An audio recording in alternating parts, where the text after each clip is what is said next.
Paminal Mabes Polri dikabarkan melaksanakan operasi tangkap tangan (OTT) di unit pelayanan SIM Satlantas Polres Badung terkait dugaan pungli, Senin, 20/6.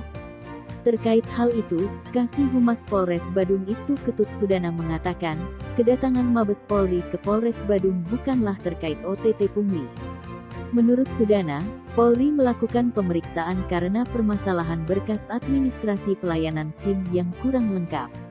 Sehingga Kasatlantas Ibtu Niputu Meipin Ekayanti dimintai keterangan di Propam Polda Bali untuk menjelaskan perihal tersebut. Tidak ada uang yang diamankan sebagai barang bukti, apalagi menyangkut pungli. Propam Polda Bali sudah menangani permasalahan tersebut.